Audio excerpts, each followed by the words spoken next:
Now, a lot of people get worried about their gears when approaching a roundabout.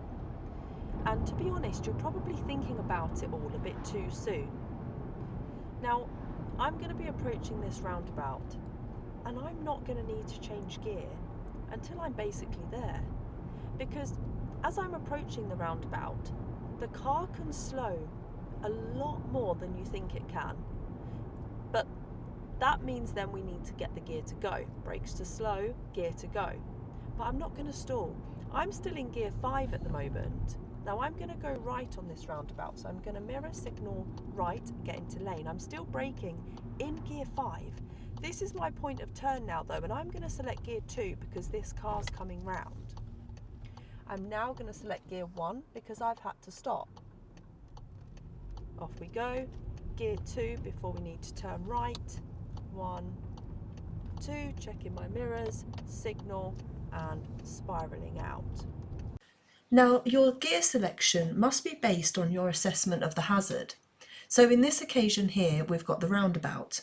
So I'm going to be assessing whether the roundabout is quite open or closed, as to how my speed will be coming in, and also how busy the roundabout is. So as a general rule, I would always start no more than 20 miles an hour in third gear for a roundabout. So if this roundabout was clear of cars, I'd be in third gear 20 miles an hour, and I could continue if the roundabout was clear. Now, because the roundabout had a few cars coming round, I slowed down and selected second gear, and then had to stop and come into first. So make sure that your assessment of the hazard is the priority, and then you select the gear that's appropriate to the speed that you're going to use to deal with that hazard. Now, people worry far too much about their gears when they're so far away from the roundabout still. So let's have a look at this one. We're going to continue ahead, so I'm going to check my mirrors. It says for me to be in the right hand lane. I'm slowing down. I've got a couple of cars, so I'm going to go gear 2. I'm happy with where they're going. So now coming round, mirrors, signal, and off we go.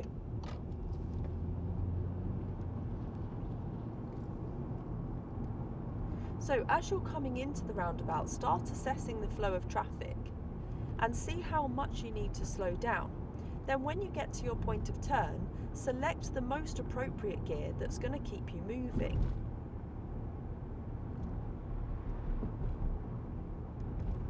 And it's the same with the junctions.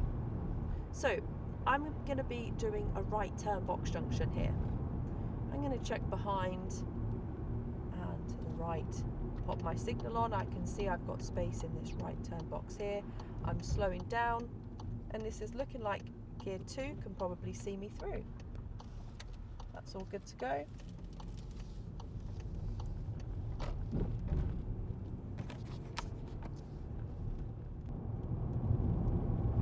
Now we've got a national speed limit here, so I'm going to really build my speed and come at the next roundabout quite fast.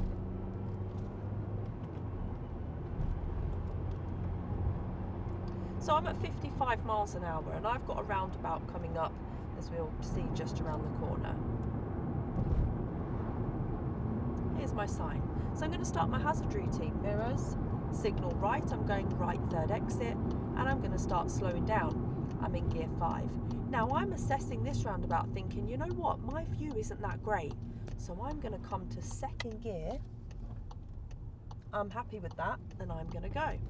Exit 3, so there's 1, 2, check my mirrors left, signal, and off we go again. Now had that roundabout have been more open and I could see clearer that there was a safe space for me to take, I might have stayed in 3, but I don't make that decision until I'm there. There's no point in me worrying about the gear when I'm not even at the roundabout yet.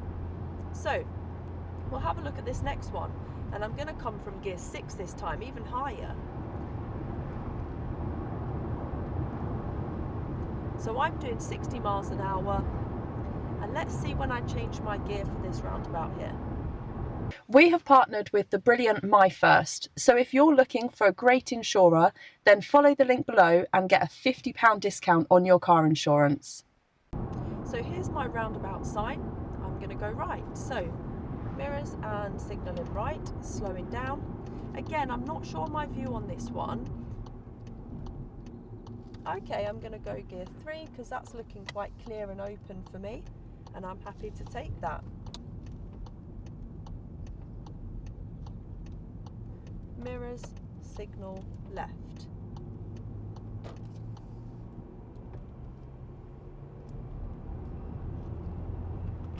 Now, when you're approaching these hazards, if you prefer, you can change down the gears sequentially. So I'm doing a lot of block changes. If you would prefer, you can go down the gears one by one. So let's come through the gears sequentially this time. So I'm going to start slowing down, gear 5, clutch back up for that engine brake in, still slowing down, so gear 4, clutch back up, mirror, signal right, still slowing down. I'm now about gear 3 speed, so clutch back up from 3. I'm happy with that on the roundabout, so I'm going to stay in gear 3 and off we go.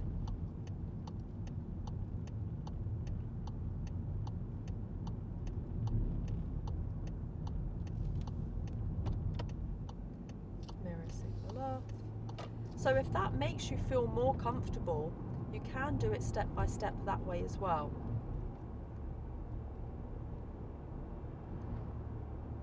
But the main point is that the gear is completely dependent on what speed you're going to be continuing back to that accelerator at.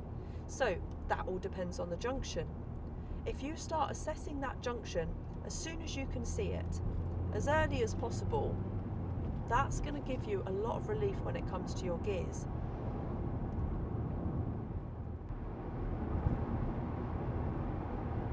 So as you watch me drive here, think about yourself being in the driver's seat and what gear you would be choosing at the point of turn.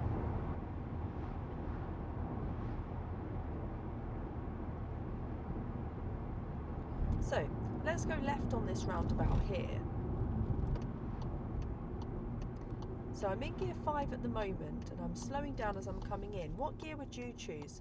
I'm going for 3 because this is a very open junction and I can continue happily at 3rd gear for that one there.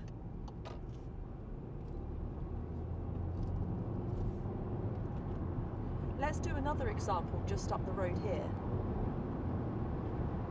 Another important note to make when it comes to roundabouts is that they're designed to keep the traffic flowing.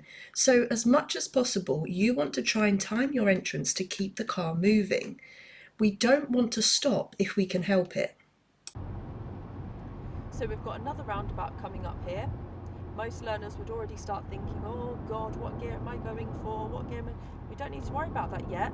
All we're focusing on is slowing down for the hazard and assessing it. So I'm going to turn left. What do you think? This is looking quite busy, isn't it? Yeah, so let's go for gear 2. And let's see if we can keep it rolling in gear 2. We might be able to. There's another car, so now I'm going to come to gear 1.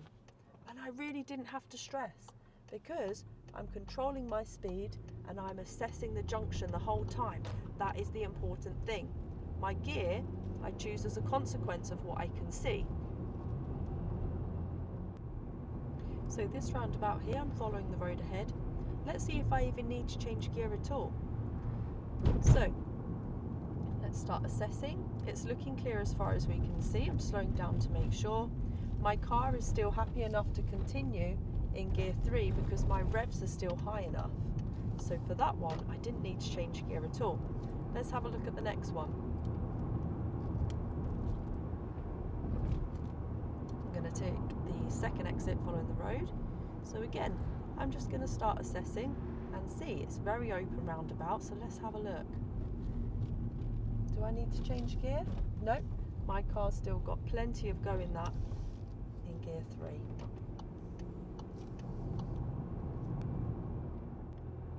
So because my revs were still above 1,500, I still had enough go in my accelerator when I put my foot down. If I'd have come below that, I would have then started thinking about coming down a gear so that when I come to the accelerator, I had enough power.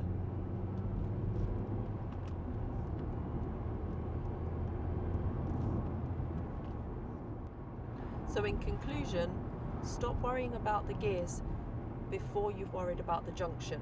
Assess the junction and then decide what gear is going to be suitable once you arrive. Thank you very much for watching. Now, we love your comments, so if you've got any comments, leave them below.